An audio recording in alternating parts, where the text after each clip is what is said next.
Welcome to the Ep3 podcast, the home for cultural chit-chat in and outside Madrid. People will talk.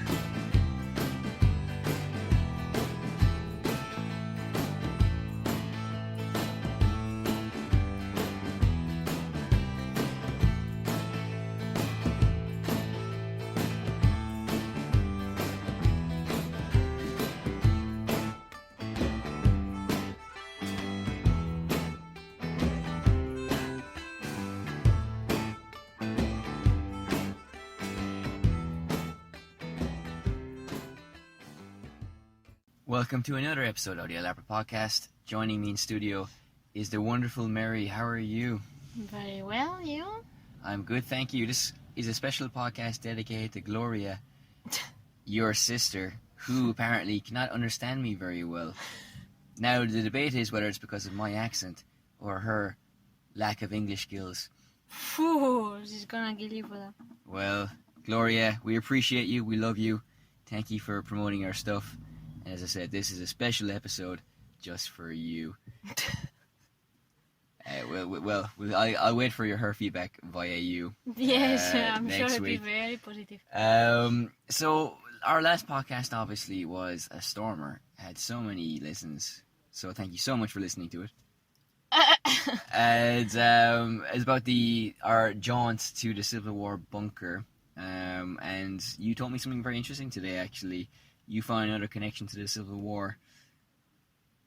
You remember, don't you? No. I'll give you a clue. Screaming. Lots of screams. Oh, yeah. Yeah. Oh, okay, yeah. The building in Sol. No, that what is now the main square. Well, what has always been the main square in Madrid, and now, had the town hall. Now doesn't even have the town hall. But yeah, before it used to have some kind of dungeons there where they put prisoners during the dictatorship. During the dictatorship. Your mother told you that she heard screams sometimes walking past it. Yes, she did mention that once that we passed by. She just mentioned it casually. Now, seeing that we walked past it, they were covering it up, no? So are they removing it, or are they just doing some kind of roadworks or something, which is happening all over the city? Yeah, they're just raising the ground level. I can only assume it's because of all the from November it's not gonna be able to access the center by car. It's going to be pedestrianized, yeah. Yeah, the whole thing, not just the center, but a huge part of Madrid. So yeah, I suppose it's to do with that, but basically when they're raising the ground level, it just means that they are blocking the view of those windows from the outside. Obviously you can still access those rooms if you are in the building, but they won't have like a window to the street. Okay, very interesting. And we're going to talk more about this in part 2, but we went to an exhibition which was looking back at, I'm going to say Morocco? Tunisia. Sahara. Oh, so close. Yeah. And we saw an identity card for a guy called Mo Salah, which links to another podcast we did about the actual Mo Salah. The only Mo Salah that we know is Liverpool and Egyptian forward. But as I said, more of that in part 2. You were impressed as well with my playwriting abilities, I believe. This very morning. As well. Yes, well.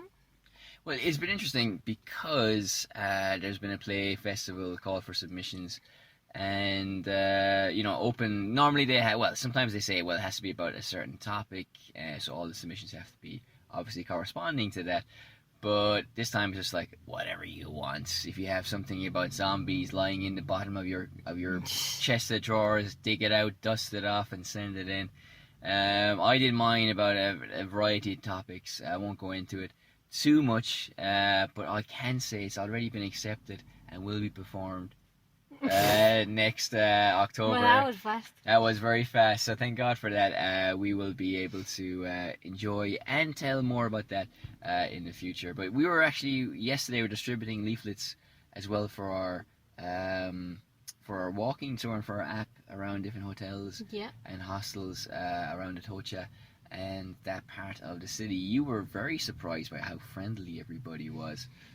Well, yeah, I mean, I thought some of them might say no, but all of them were fine with it, and some of them were very enthusiastic about helping to promote it. So hopefully that will get us some more leads and will Crack on from there, no?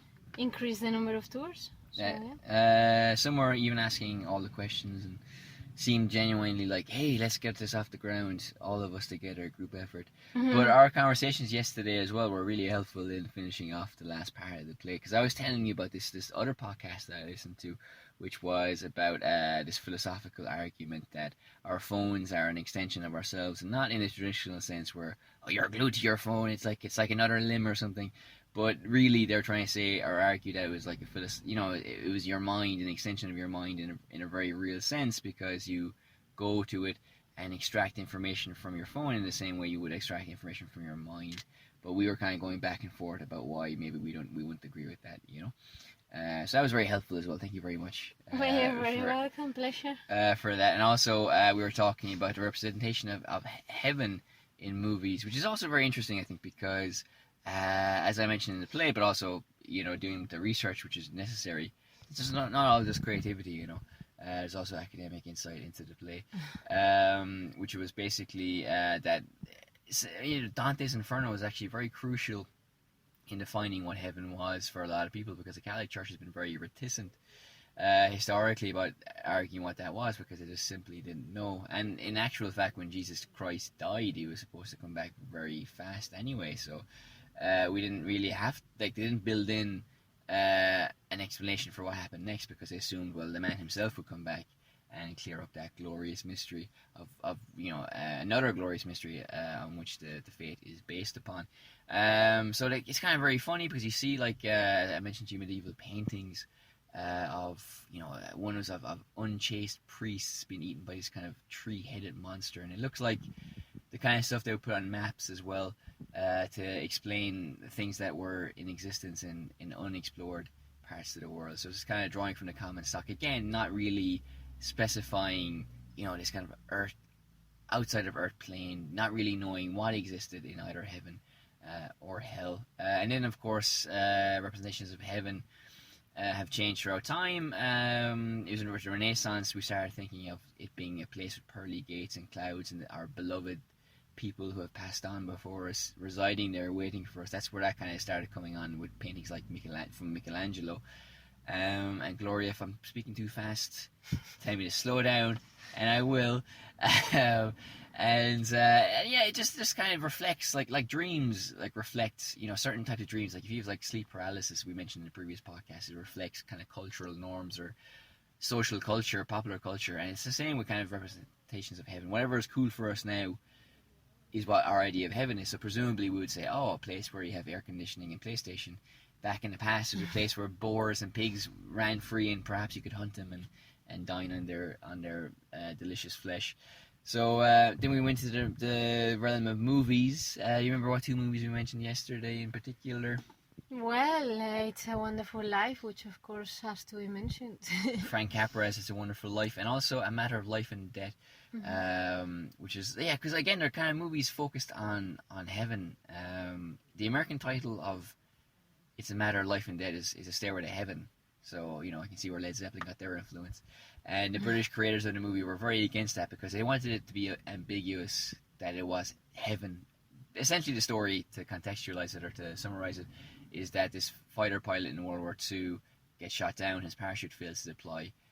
He lands and kind of gets knocked out. And when he wakes up, he's convinced he's in heaven until he comes around to the idea that he's actually in hospital. But the whole idea is supposed to be that it's ambiguous and you don't really know.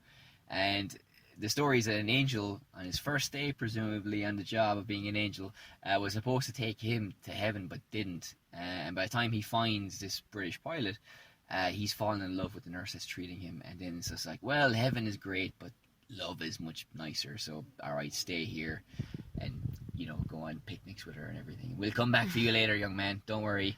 And the same with, It's a Wonderful Life as well. Because we mentioned this as well, didn't we? That it's very human-centered kind of story of heaven, because it's again it's going from to and fro on Earth without really explaining what it is in the sky, you know. So, but again, another great movie as well. So that's part one, very long part one. We'll be back with part two. But if you know the truth by now, we'll be back with part two after already having recorded part three, which is coming out of part two. So a bit of a mess. But anyway, so we'll see you or talk to you momentarily.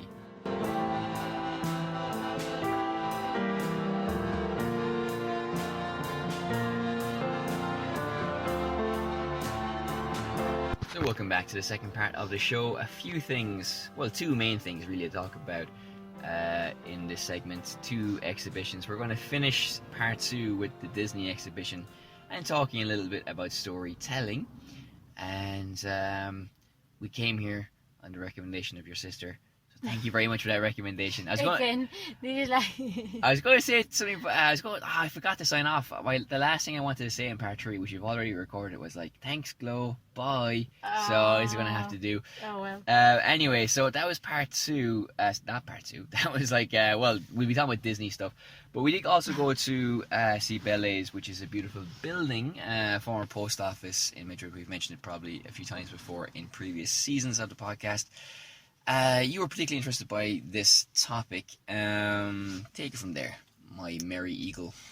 It was an exhibition about, a photo exhibition by a woman who used to live in the Sahara when she was little, when it belonged to Spain, basically Western Sahara.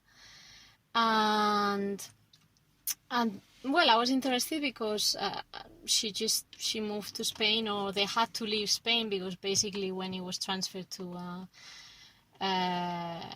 Morocco, they just had to leave, and well, they decided to move here.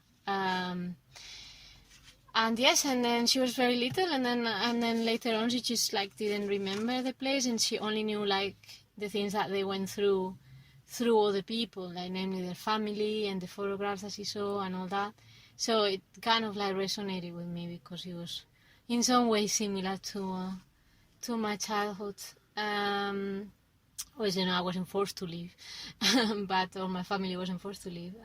But yeah, kind of like trying to piece things together from other secondary sources. And then later on she actually goes, and it's a bit like comparing what she sees in that trip when I think she goes when she's like 40,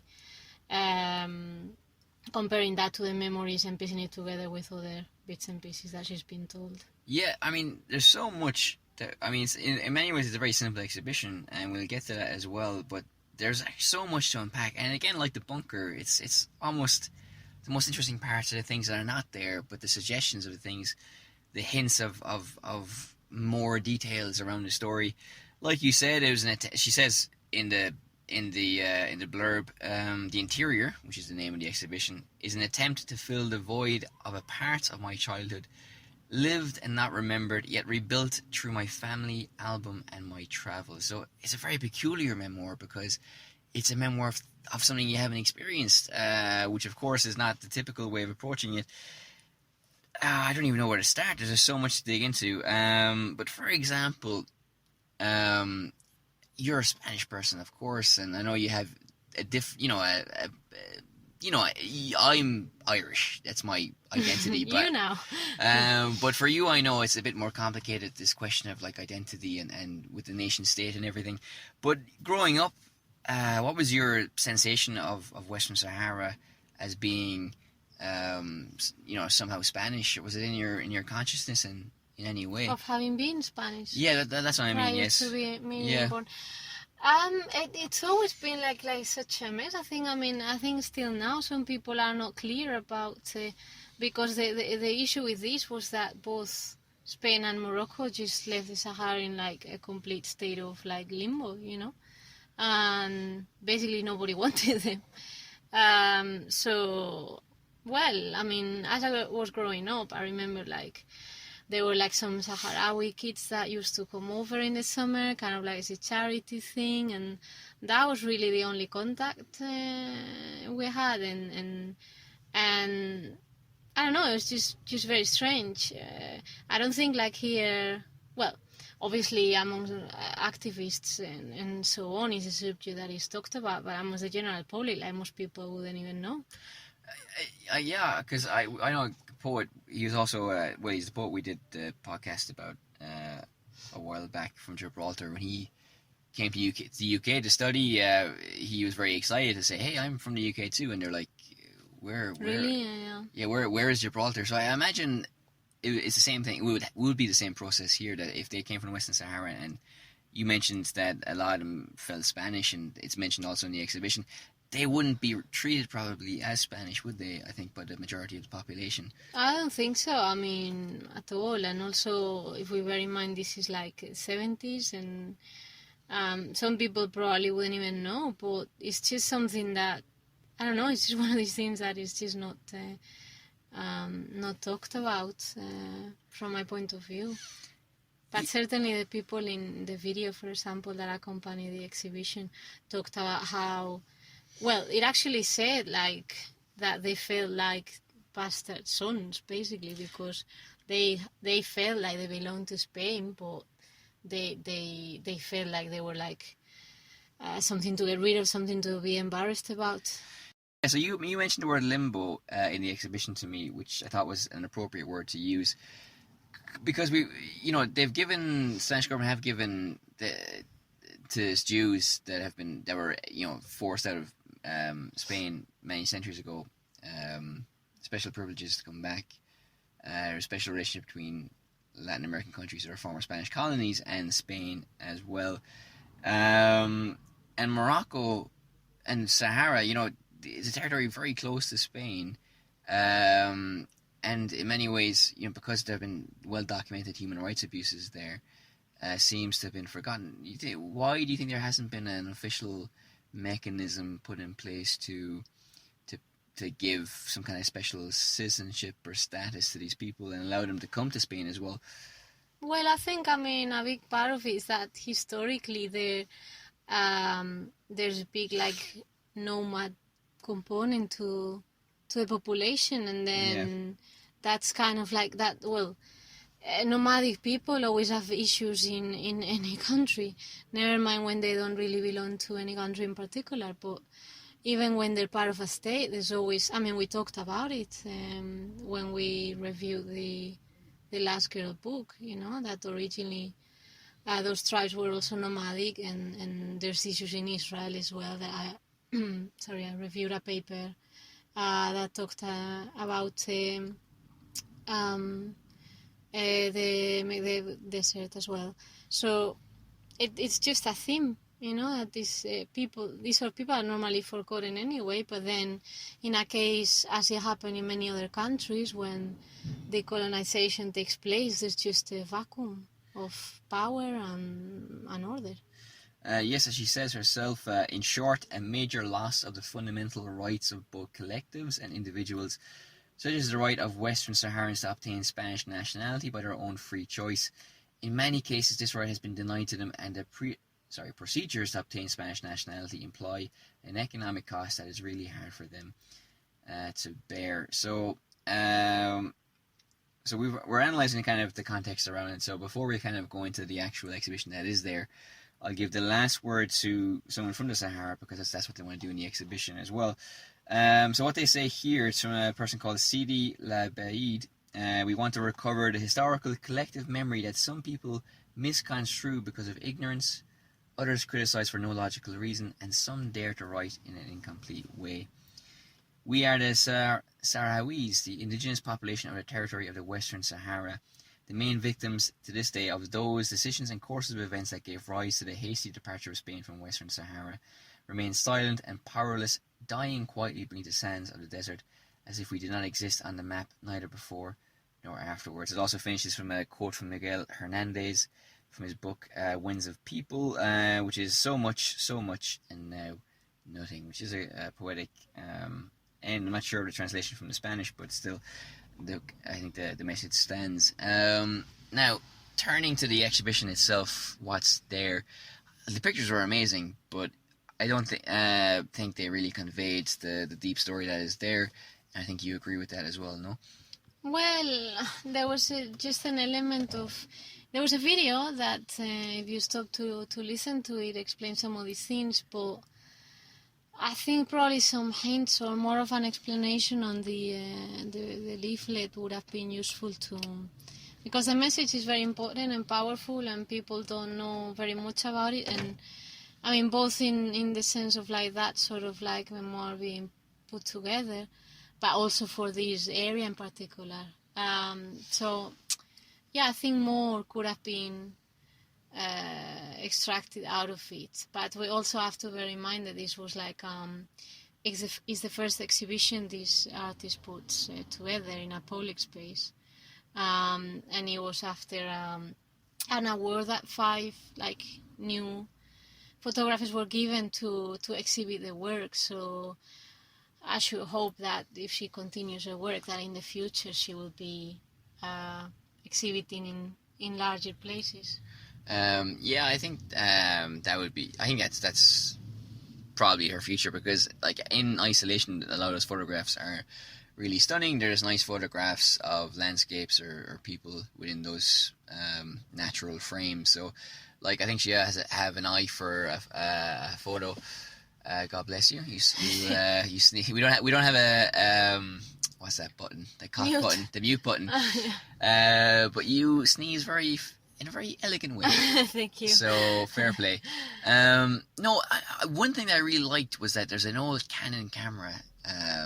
Oh yeah. That was in the exhibition. It was so beautiful because, even today in our modern world, you see YouTube videos of YouTubers comparing different cameras on different phones and doing tests, because you can still take great photographs. You can make your career as a photographer with smartphones today, or even make videos with them.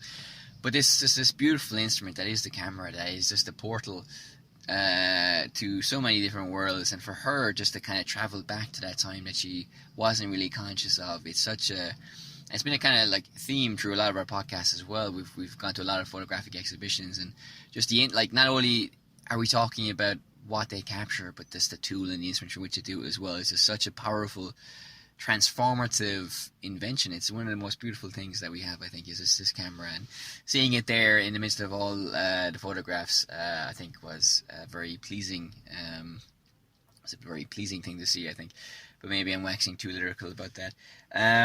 So anything else you want to say about the exhibition before we give you a little bit of a musical interlude and then go into the Disney chats? Anything else that kind of struck you from the exhibition? No, I just think that it's a subject that is a situation of human rights that continues nowadays, and that has to be addressed.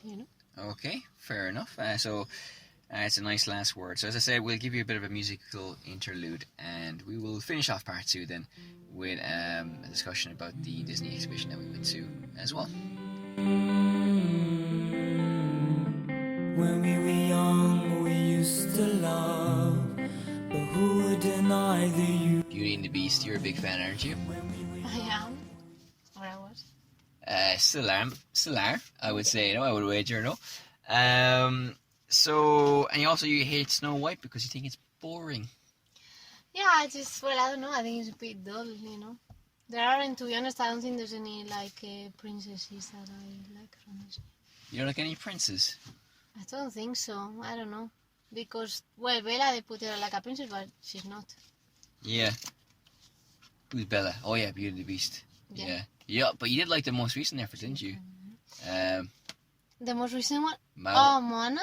I was going to say Maori, but that's because in Spanish it's called Baiana, and in English it's called Moana, which is very bizarre. I have no idea why they had to change it. Yeah, it's beautifully shot. It's very nice. And the Rock's in it. And who doesn't like the Rock? You're just so happy all the time. Yeah. Yeah. Saving the world and smiling at the same time. Long live the Rock. Also, Jermaine Clement, the New Zealand guy, he plays the clam or the crab, whatever it is, that has all these jewels and the gold, and he's from Flight of the Conchords fame. Very funny man as well, and he has, I think, the best song in the show. The Rock can't sing, so he literally sings 3 lines. Mm-hmm. Yeah.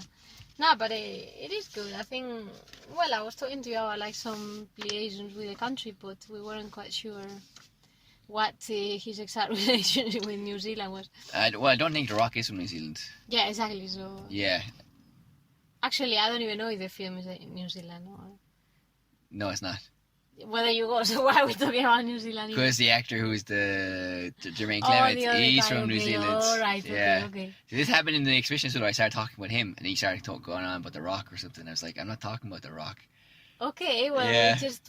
we always like relay all our conversations into the podcast, or there's another one repeating the same confusion. Well, apparently he did go to an island, or so. I think he went to Hawaii actually, The Rock, and they all. The legend is like, okay, maybe it's Hawaii. I think it's Hawaii, but I think he went there anyway, and they confused him with his character. But then again, if it's based on him anyway, which it kind of is, it's an easy thing to mistake. So it's not bad though, is it, to be mistaken for a demigod? Somebody put us right about this. No, please don't. Let us live in the darkness of our own ignorance. But the Disney exhibition is very popular. A lot of people there today, and I've seen queues outside of the Caixa Forum as well to get into there. Is it worth it? Did you like it? I liked it. I mean, I wouldn't say it's essential, but I think it was alright. We learned a lot, didn't we? Well, the thing is, like, I suppose if you're not familiar, maybe, I don't know, because I suppose, like, as historians, we always spoil everything. Because, like, it talks about, like, legends and myths and things like that, and I suppose for many people, like, to discover, like, how those traditional stories were used for the movies would be, like, quite enlightening, and I suppose, like, if you're more familiar with those myths and so on, then perhaps it's not so striking, But it's still really nice to see, like, the original cartoons, and I think one of the most important things that I got out of it was, like, little comments that they had on the drawings, so, like, where they told all the people how to draw the final character, and then I was quite surprised because it had some details like, I don't know, like Mickey Mouse, and then apparently it looks fine, and then there are comments like make the hands a little bit bigger, or even even for Hercules, like, don't put too many lines, or make it too, like, muscular. Yeah, because it gets messed up then when they try and do it on the final stage of the production, and some of the instructions were like, I don't know if I'd be able to follow this if I was an animator. I'm not sure what he's actually asking for, because, like, have a bit of caricature but also this and that, but always seeing primary documents is interesting, and also like old cartoons, like they showed stuff like from the 40s and everything, and even a letter from Eleanor Roosevelt who said, like, well, we're both big fans of Mickey Mouse in the White House, and here's a story that you might like, but I'm not going to presume to tell you what stories to write because you're already doing a great job with the stories that you come up with. But yeah, these are, it's hard to kind of maybe conceptualize it maybe, but when these cartoons were released, I think it really was fun for everybody. It was a novelty to see such animation. You had a huge premiere for Snow White as well. Celebrity premiere, really, like a lot of stars in Hollywood going to see it. And it kind of had a huge, I think, impact on the society at the time. It is strange though, because, like, in one sense, what are they doing? They're taking establishments like Hercules or even Snow White, which is kind of based on probably old stories, and just adding humor to it, and I don't know, it just seems so simple, but obviously it's had such an impact as well, and we're so familiar with it now as well. Maybe it was very revolutionary back then as well, because if you're studying in the 40s about Greek history, I can imagine it was pretty staid and pretty boring, and in this, well, Hercules wasn't released then, but it was more of a recent movie, but my point still stands. I think, like, for a lot of people, for me, I've never thought of learning about the myths as boring, but maybe for a lot of people it is. So and that's why these Disney movies had such a huge impact on them, because for me, I don't know, it's hard for me to kind of grasp in a certain respect. I don't know if you know what I'm talking about. Yeah, no, I feel the same. The things, like, the things that I'm interested in, and the things that I know before the movie, so before getting to the point of the movie, so I don't know, like, I suppose There's always an argument that to me that at least it brings it like to the masses, let's say, because especially to kids. I mean, it's a good way of kind of for kids to get in touch or have a first approach to these stories. Yeah. And I mean, a lot of them like form part of kind of like the collective understanding of the world in a way. A lot of them are very like European centered. But well, that's interesting because it is quintessentially American, Walt Disney. But then again, America is founded on European settlers. Obviously there's people there before as well. So that's yeah. But you know what I mean. But there was a section called Tall Tales. So you had like fables, which is what everybody knows. You learn a moral from them, usually animals having human characteristics. You have like the fairy tales, which we all know as well, such as Beauty and the Beast or Snow White. But also the Tall Tales, which were North American stories. Now, you said they didn't even mention Pocahontas, but they do mention other things. For example, we have one here. They don't say the name. That's great. Oh God. Okay. Well, it was Johnny Apple or something. I don't think it was Johnny Apple, but it was about. But it was based on a character. Nobody knows if he existed or not, but he's an African American. Oh, that one. John Henry. It's something like that, yeah. And well, it was interesting because they made a point, and this is a spoiler if you haven't seen it or if you're planning to see it, but it was made in 2000, and the character dies at the end. And which is not typical for Disney, but they said just to do the story justice, he has to die so you can kind of get the true measure of his sacrifice. And there's other, like, apparently Walt Disney was very much in love with American mythology as well. So, it's weird because it's just like, it's interesting because it is popular culture, and they're taking things that are very familiar in terms of myths and things like Robin Hood, which would be a classic story as well, and not really doing much to them. In one sense, it seems superficial, but then again, they've made movies that have entertained millions and continue to do so. And as you said, are bringing the story to new generations and keeping them fresh. So that's probably a very vital cultural contribution. But it's hard to kind of pin down what the secret formula is, because they showed a video of them animating something, and then they say they're preparing the colors with their secret ingredients. But I think the whole Disney magic is a secret ingredient that it's difficult to know what's behind it, But no, it was a nice exhibition, just to see some small cartoons from the 40s, old style versions of characters that we know today, and the kind of different subdivisions, and how European centric a lot of their work, has been as well. I think it was very eye opening. I think. Yeah, I would. It was peculiar to see that, but I suppose a lot of the stories that you're so familiar with that you. I don't know, like they're really embedded in our culture, and it would be interesting to see, like from an American point of view, that perhaps that I don't know to what extent they were familiar with some of the stories, because some of them are even slightly obscure for us, even some of the ones of the giants, and there are some more like Germanic kind of like tradition that, for example, for me are not so familiar, and I don't know, perhaps. It would be interesting to see how much of a novelty they were for them, or for people that didn't have like classical training.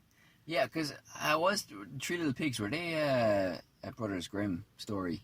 Yeah, I believe so. I think it's interesting because we spoke about in the Frank McCourt podcast about the American industry, and the moral of that story is like, well, if you're industrious and you work hard, then you will be prosperous, because if you're the lazy pig that doesn't do anything, you're going to get eaten by the wolf, which is kind of probably fits in quite nicely into the American philosophy, but also with Northern European philosophies as well, and a lot of like German and Scandinavian and Dutch and Danish immigration into the States as well. So they probably imported that as well. So you had maybe it's a symbol. Maybe I'm reaching too far with that, but it seems like be a perfect marriage as well between kind of like an ethic that existed in Northern Europe and a story that exists in Northern Europe that can kind of slot very nicely into an American culture as well. But then again, I could be talking out of my bottom. by saying that as well. So really interesting. It's also free if you're a teacher or if you have like Caixa bank card. So we got in there for free. And they have like 2 or 3 floors of exhibitions, and they also do talks there as well. So a great place like Caixa Forum. So anything else about Walt Disney that you would like to say before we move gingerly into part 3? Not really. Okay then, well, mirror, mirror on the wall, who is the fairest of them all? Find out in part 3.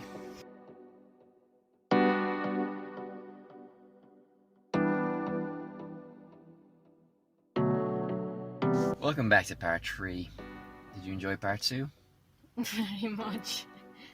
Like always. So I'll do the plug this week for Radio Public. Listen to us on any platform. It all means the world to us. But if you listen to us on Radio Public, we'll generate income from that, and that'll be very nice because that means we can get paid for what we're doing, which is essentially a labor of love. But it's always nice to see the cents and pennies rolling in for the work that we do. We'll work up towards the euros. You've also been a very busy little bee, haven't you? Contacting Irish dancing troops. So we're going to be making a video with them soon. But can you fill us in on the status of that project? Well, we're just arranging a date for us to go and, well, probably just filming what they're rehearsing, or maybe like go to a gig and just have a little chat with them about how they got into Irish dancing, because they're all Spanish. So we're just curious to see why they like it and how their interest came to be. That's very true. So the Green Velvet Brigade will be dancing Irish culture. They also think I'm a girl because of my name. Yeah, well, this is an issue we have to resolve, because they should know that yours is a male name. They should. I'm very upset that they don't. But we'll rectify that soon enough. So that should be very interesting. For a taste of what we're going to do with them, you can check out our Timatina or Shimmer video on YouTube, which was done in collaboration with your Bollywood school at Christmas, a charitable event at an old folks home where you're dancing for them. So that's the kind of style of video we're going to go for again, probably, and you can get a sense of what kind of stories will emerge from that.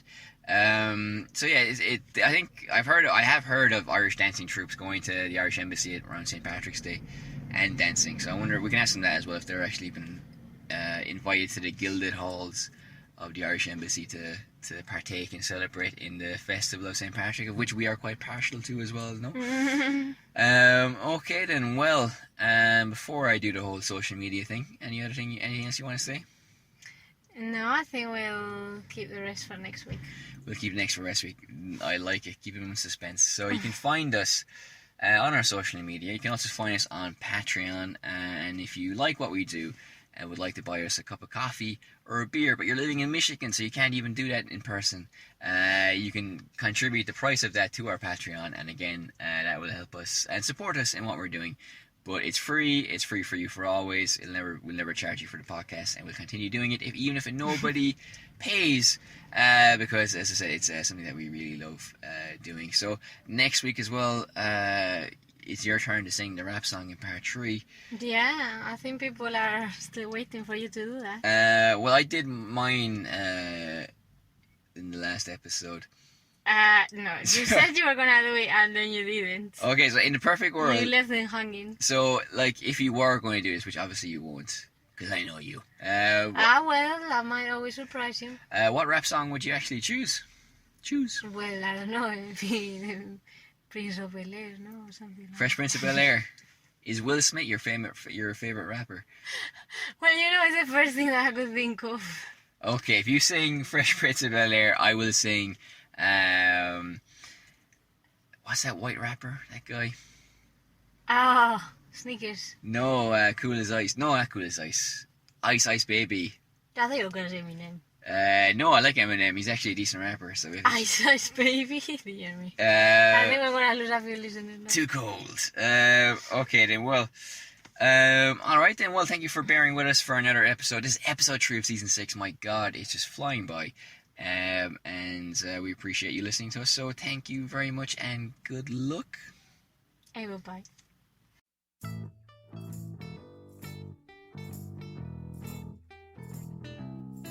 The Alarpa Podcast, the home for cultural chit-chat in and outside Madrid. People will talk.